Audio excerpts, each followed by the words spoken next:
আসসালামু আলাইকুম। লামিস ব্লগে আপনাদের আরও একবার স্বাগতম জানাচ্ছি। আমি জান্নাতুল্লাহ মিয়া। আশা করছি আপনারা সবাই অনেক বেশি ভালো আছেন এবং সুস্থ আছেন। আলহামদুলিল্লাহ, আমিও ভালো আছি। আজ কিন্তু আর সকাল সকাল আসিনি।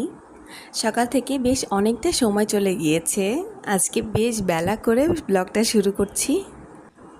আসলে প্রতিদিন তো একই রকম হয় না, তো আজকে সকাল থেকে কিছুই ভালো লাগছিল না, এই জন্য আমি কোনো কিছুই ভিডিও করিনি। কিন্তু আজকে আমি দেখাবো মাত্র 2টি ডিম দিয়ে ভ্যানিলা স্পঞ্জ কেক দিয়ে আপনি ওভেন ছাড়া চুলাতে কীভাবে বেক করবেন সেই রেসিপি। আর এর জন্য আমি প্রথমেই নিয়ে নিয়েছি হাফ কাপ আটা। আর এখানে কিন্তু আমি প্লেন আটাটা ইউজ করেছি, এটা কিন্তু ময়দা না। অনেক সময় হয় কি বাসায় ময়দাটা শেষ হয়ে যায়, তো তখন কি আমরা কেক খাবো না, তো এই জন্য কিন্তু আজকে আটা দিয়েই দেখাবো যে কিভাবে কেক বানাতে হয় আটা দিয়ে। আর এই জন্য আমি প্রথমে একটি স্ট্রেনার নিয়ে নিয়েছি। এরপর আমি এতে আটা, এরপর আমি নিয়েছি বেকিং পাউডার হাফ চা চামচ, সেটিও এখানে দিয়ে দেব। আর অবশ্যই এই শুকনো উপকরণগুলোকে কিন্তু একটু চেলে নেবেন, এতে করে যখন ব্যাটারটা রেডি করবেন তখন কিন্তু কোনো লাম্পস থাকবে না। এরপর আমি 1 চা চামচের 4 ভাগের 1 ভাগ বেকিং সোডা নিয়েছি। তবে আপনাদের কাছে যদি এখন বেকিং সোডাটা অ্যাভেলেবল না থাকে তাহলে এটা ইউজ না করলেও হবে। এবার আমি এগুলো চেলে নিচ্ছি। আজকের ভিডিওটি কিন্তু একদম অন্যরকম হতে চলেছে, তো প্লিজ ভিডিওটি স্কিপ না করে একদম দেখে যান, দেখুন কি হয়। এই জন্য আমি আমার আপু ভাইয়া এবং আন্টিদের কাছে একটি রিকোয়েস্ট করে নিচ্ছি, যদি আমার এই ভিডিওটি আপনাদের ভালো লেগে থাকে তাহলে প্লিজ একটি লাইক দিয়ে যাবেন। আর যদি খুব বেশি ভালো লেগে থাকে তাহলে আমার চ্যানেলটি সাবস্ক্রাইব করে রাখতে পারেন। আর আপনি যদি সেটি অলরেডি করে থেকে থাকেন তাহলে আপনাকে অসংখ্য ধন্যবাদ। তো এই যে দেখুন, আমি কিন্তু এখানে শুকনো উপকরণগুলো ভালোভাবে চেলে নিয়েছি। আর এবার আমি এখানে নিয়েছি 2টা ডিম। আর এই ডিমগুলো কিন্তু আমি বেশ অনেকক্ষণ আগে ফ্রিজ থেকে বের করে রেখেছিলাম একদম রুম টেম্পারেচার হওয়ার জন্য। যদি ডিমটি ফ্রিজে থেকে থাকে তাহলে অবশ্যই আপনি অনেকক্ষণ আগেই কিন্তু ডিমটা বের করে রাখবেন। ডিমটা যদি আপনি ডিরেক্ট একদম ফ্রিজ থেকে এনেই কেকটা বানানো শুরু করেন তাহলে কিন্তু ডিমের কখনোই ফোমটা হবে না, কিংবা যদি হয়ও তাহলে ফোমটা কিন্তু একদমই ভালো হয় না। তো আপনারা দেখতে পাচ্ছেন আমি কিন্তু ডিমের কুসুমটা আলাদা করে রেখেছি। আমি কিন্তু ফোম করার সময় ডিমের কুসুমটা এখানে দেব না, ফোম করা হয়ে গেলে তারপর আমি এখানে ডিমের কুসুমটা অ্যাড করব। আমি কিন্তু আজকে এখানে কোনো রকম কোনো বিটার ইউজ করব না, একদম হাত দিয়েই দেখিয়ে দিব যে কিভাবে আপনি হাত দিয়েই ফোম করে নিতে পারবেন। একটু সময় লাগে এতে, তবে কোনো সমস্যা নেই, এতেও কিন্তু বেশ ভালো কেক বানানো যায়। এবার এই যে দেখছেন ডিমের সাদা অংশটুকু, এইটুকু আমি ভালো করে একদম ফোম করে নেব, তবে এটা একটু সময় নিয়ে করতে হয়। এই ফোমটা যদি ভালো না হয় তাহলে কিন্তু কেকটাও খুব একটা ভালো হয় না। এই জন্য আমি বেশ সময় নিয়ে, যেহেতু হাত দিয়ে করছি তো একটু সময় তো লাগবেই। আমার ছেলে কেকটি খুবই পছন্দ করে, এই জন্য আমার মাঝে মাঝে এই কেকটি বানাতে হয়। যেসব বাচ্চারা ডিম খায় না তাদেরকে কিন্তু এভাবে কেক বানিয়ে দিতে পারেন, এতে করে কিন্তু ডিমের পুষ্টিটা ওরা পেয়ে যাবে। তো এই যে দেখুন আমি কিন্তু এখানে বেশ ভালো করে একটু ফোম করে নিচ্ছি। আমি কিন্তু এখন এর মধ্যে চিনি অ্যাড করিনি, একটু পরে একটু যখন ভালোভাবে ফোম হয়ে যাবে তখন এর মধ্যে অর্ধেক চিনিটা অ্যাড করতে হবে। আর আমি এখানে চিনিটা নিয়েছি 1/4 কাপ। আর চিনিটা আপনারা যতটুকু ইচ্ছে ততটুকু নিতে পারেন, আমাদের চিনি একটু কমই খাওয়া হয় এই জন্য আমি 1/4 কাপই দিচ্ছি। আজকের থাম্বনেইল দেখে কিন্তু আপনারা বুঝেই গিয়েছেন যে আজকে কারো না কারোর জন্মদিন। তো জন্মদিনটা ছিল হচ্ছে 12 তারিখের আর এই ভিডিওটা হচ্ছে 11 তারিখের। তো জন্মদিনটা ছিল আমার বোনের মেয়ের। আমাদের মেয়েটার এটাই প্রথম জন্মদিন, আর খালামণি যদি না যায় তাহলে কি হয় বলুন। আসলে জন্মদিনকে ঘিরে তেমন কোনো কিছুই প্ল্যান ছিল না, একদমই হঠাৎ করে আমি যাব একটু টুকিটাকি হবে, এইটাই আসলে প্ল্যান। তো এরপর আমি এই যে বাকি সবটুকু চিনি কিন্তু দিয়ে দিচ্ছি, আর এটা ভালো করে একটু ফোম করে নিতে হবে। আর এখানে কিন্তু আমি 1 চিমটি লবণও দিয়েছিলাম, কিন্তু সেই ভিডিওটুকু স্কিপ হয়ে গিয়েছে। আপনারা কিন্তু অবশ্যই 1 চিমটি লবণ দেবেন, এতে করে মিষ্টির ব্যালেন্সটা ঠিক থাকে। আর এরপর আমি প্রথমে একটি কুসুম দেব, দুইটি কিন্তু একবারে দেব না। প্রথমে একটি কুসুম দিয়ে একটু ভালোভাবে নেড়ে মিক্স করে তারপর আমি আরও একটা কুসুম দেব। এখানে একটা জিনিস কিছুতেই বুঝতে পারলাম না যে দুইটা ডিমের কুসুম দুই রকমের কালারের কেন। আপনারা যদি জেনে থাকেন তাহলে আমাকে প্লিজ কমেন্টে বলবেন। এরপর এই যে আমি আরও একটি ডিমের কুসুম এর মধ্যে দিয়ে ভালোভাবে মিক্সড করে নিচ্ছি। আর কুসুমটা দেওয়ার পরে এত বেশি নাড়াচাড়া করার দরকার নেই, জাস্ট একটু মিক্সড করে নিলেই হয়ে যাবে। বেশ অনেক দিন ধরেই আপুর বাসায় যেতে চাচ্ছিলাম, কিন্তু যাব করে আসলে যাওয়া হচ্ছিল না। মানে আরহামের বাবার ছুটি হচ্ছিল না এই জন্য। আর এটা কিন্তু একদম শুক্রবারে পড়ে গিয়েছিল, তো এই জন্য ভাবলাম যে একদিনে গিয়ে দরকার হলে পরের দিনই চলে আসব, কিন্তু তাও এবার যাই। তো এই যে যেই কথা সেই কাজ, আমরা চলে গিয়েছিলাম। এরপর আমি এখানে 2 টেবিল চামচ সয়াবিন তেল দিব। আসলে স্পঞ্জ কেকে খুব বেশি তেল ইউজ না করলেও হয়, অল্প তেল দিয়েই ভালো হয়। আমার মনে হয় কি যে আমি যদি তেলটা বেশি ইউজ করি তাহলে আমার কেকটা ফুলতেই চায় না, তো এই জন্য আমি একটু অল্প করে তেল ইউজ করি, এতে করে কিন্তু বেশ ভালো হয়। আর তেলটা দেওয়ার পর কিন্তু একদম আলতো হাতে এটা মিক্স করে নিতে হবে, খুব বেশি কিছু দেওয়া যাবে না। আর এরপর আমি এখানে একটু ভ্যানিলা এসেন্স দিয়ে দিচ্ছি, এতে করে ফ্লেভারটা কিন্তু বেশ ভালো আসবে। কিন্তু আপনাদের কাছে যদি এসেন্সটা না থাকে তাহলে সেক্ষেত্রে আপনি কেকের মধ্যে নাও দিতে পারেন, এতে করে কোনো কিছুই হবে না। এরপর যে শুকনো উপকরণগুলো আমরা চেলে রেখেছিলাম ওগুলো আমি একবারেই দিয়ে দেব। আর এরপর এটি কিন্তু বেশ ভালোভাবে একটু মিক্স করে নিতে হবে, আর বেশ আলতো হাতে এটা করবেন। আর আমি যেভাবে একটু ঘুরিয়ে ঘুরিয়ে এটি মিক্স করছি এভাবেই করবেন, এটা কিন্তু ভালো হয়।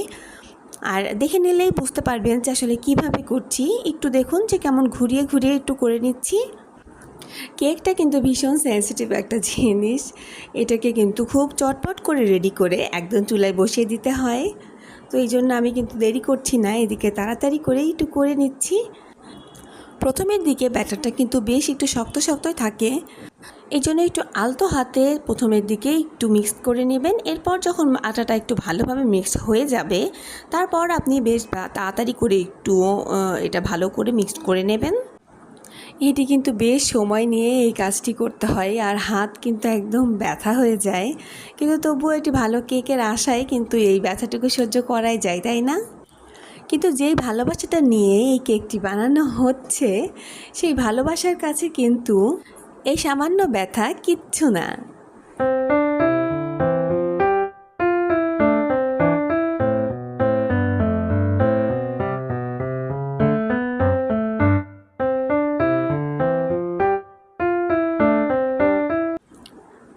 এখানে যদি আপনার মনে হয় যে ব্যাটারটা একটু শক্ত লাগছে, এই ক্ষেত্রে আপনি কিন্তু এখানে কুসুম গরম দুধ ইউজ করতে পারেন। আমিও এখানে দিয়েছি, আর এটা দিলে কিন্তু একটু টেস্টি হয় খেতে, এই জন্য আমি চেষ্টা করি যে একটু দেওয়ার। আর এই যে দেখুন, যখনই আপনি এখানে কুসুম গরম দুধটা ইউজ করবেন এটা কিন্তু বেশ মসৃণ হয়ে যাবে। আমি এখানে একটি স্টিলের বাটিতে একটু তেল আর একটি কাগজ দিয়ে কিন্তু একটু ব্রাশ করে নিয়েছিলাম, আর এটি কিন্তু আমি সবার আগে করেছিলাম যখন কেক বানানোর আগে। তো আমি এটা দেখাতে একটু ভুলে গিয়েছিলাম, তা আপনি এটা সবার আগে করে নিয়ে তারপর কিন্তু রেসিপিতে হাত দিবেন। ব্যাটারটি দিয়ে কিন্তু বাটিটা আমি একটু সেট হতে দিয়েছি, তারপর কিন্তু আমি এখানে, আর আজকে কিন্তু চুলাতে করব বলেছিলাম, তো আমি এখানে কিন্তু আজকে পাতিলটা ইউজ করছি। আর পাতিলের যদি ঢাকনাটা যদি এই সিলভারের থাকে তাহলে কিন্তু উপরের কালারটা বেশ ভালো আসে। আমি চাইলে এখানে আমার ক্যাসেরোলটা দিয়ে বসিয়ে দিতে পারতাম, কিন্তু ক্যাসেরোলে হয় কি যে কাচের ঢাকনাটা থাকলে কেকের কালারটা একটু উপরের দিকে ভালো আসে না, এই জন্য আমি আজকে এখানে সিলভারের পাতিলে বসিয়েছি। আর পাতিলে বসালে কিন্তু কালারটা বেশ সুন্দর আসে। 30 মিনিট পরে কিন্তু আমি এই যে দেখুন কি সুন্দর একটা কেক হয়ে গিয়েছে, আর ওপরের কালারটাও কিন্তু বেশ সুন্দর এসেছে। এই যে একটি টুথপিক দিয়ে আমি দেখিয়ে দিচ্ছি, ভেতরটা কিন্তু বেশ ভালোভাবে হয়ে গিয়েছে। আর আমি এখানে একটু নামিয়ে দেখাচ্ছি। কেকের চারপাশটা আমি একটু ছুরি দিয়ে ছাড়িয়ে নিচ্ছি, এতে করে বেশ ভালোভাবে চলে আসবে। আর কেকটা এত বেশি গরম ছিল যে আমি নামাতেই পারছিলাম না। আসলে ভিডিও করার জন্য আমি তো এটা ঠান্ডা হতেও দেই নাই, একদম তাড়াতাড়ি করে এটা ভিডিও করব জন্য যেমনটা ছিল ওরকমটাই রেখেছি। তো এই যে আমি কিন্তু এটা নামিয়ে নিচ্ছি। এত গরম ছিল যে আমি কিন্তু একদমই তুলতেও পারছিলাম না বাটিটা। পরে একটু কাপড় দিয়ে এটা উঠিয়ে নিচ্ছি। আর এই যে দেখুন নিচে কিন্তু একদমই ধরে লাগে নাই, একটু পুড়ে যায়নি। আর কাগজটি কি সুন্দর করে একদম মসৃণভাবে উঠে এলো। এবার দেখুন আমি কতটা সহজেই একটু চাপ দিয়ে দেখিয়ে দিচ্ছি যে কতটা স্পঞ্জ হয়েছে। যদিও বা গরমের জন্য ভালোভাবে চাপ দিয়ে দেখাতে পারছিলাম না। আমি যেহেতু আজকে এটা ইলেকট্রিক চুলায় করেছি, এই জন্য কিন্তু একটু চারিপাশটাতে একটু তাপ মনে হয় একটু কম লেগেছিল, এই জন্য এক পাশটা কিন্তু ভালোভাবে একটু ফোলে নাই। তো আপনারা যদি এটা গ্যাসের চুলায় করেন তাহলে কিন্তু বেশ ভালো হবে। আর এটা খেতে কিন্তু ভীষণ মজা হয়েছিল। আর এই যে দেখুন যেভাবেই চাপ দিন একদম সুন্দরভাবে কিন্তু আবার ফুলে উঠছে, কারণ এটা খুবই ভালো সুন্দর একটা স্পঞ্জ কেক হয়েছে।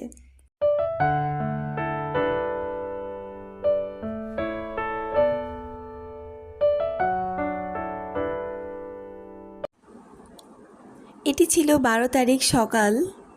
আর দেখুন কি অবস্থা, এত জোরে বৃষ্টি হচ্ছে, বৃষ্টি থামার কোনো নামই নেই।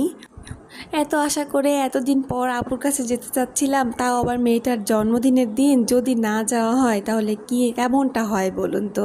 এরপর যখন বৃষ্টিটা একটু কমেছিল তারপর আমরা রেডি হয়ে বের হয়েছিলাম। আর এই যে দেখুন অবস্থা, কি আমাদের বাসা থেকে একটু বিশ্ব রোডের দিকে গেলেই কিন্তু এই রকম অবস্থা ছিল।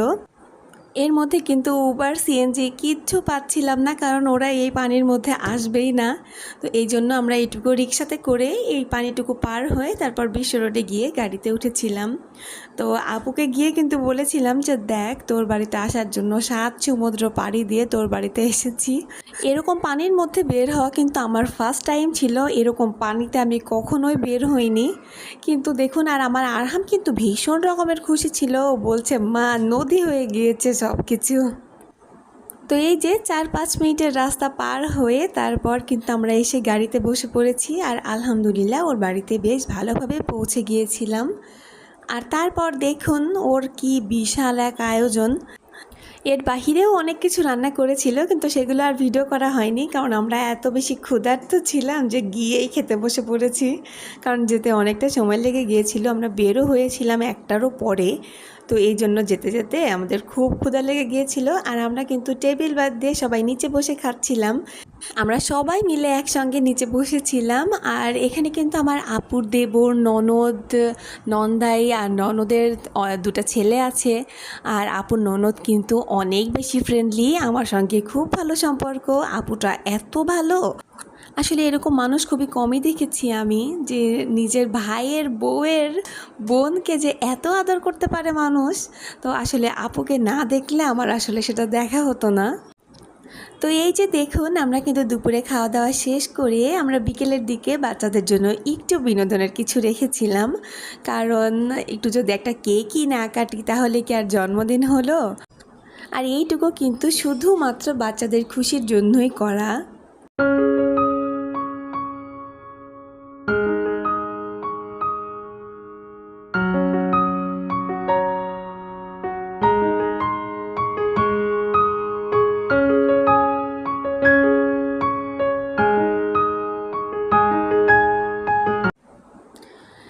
এই যে দেখছেন এখন আমার বোনের ছেলে আর আমার ছেলে দুজন মিলে কি সুন্দর করে খেলাধুলো করছে।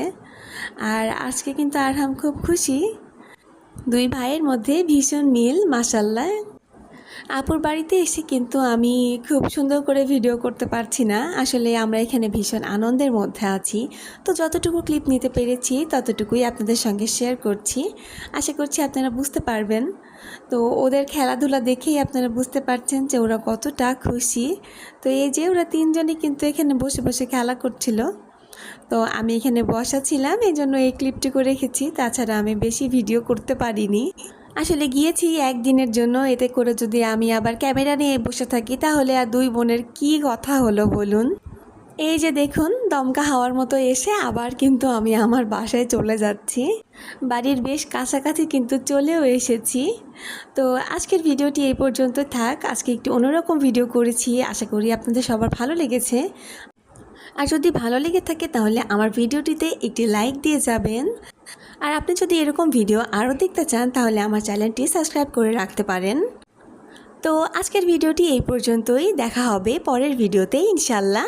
ততক্ষণ পর্যন্ত আপনারা সবাই ভালো থাকুন, সুস্থ থাকুন। খোদা হাফেজ।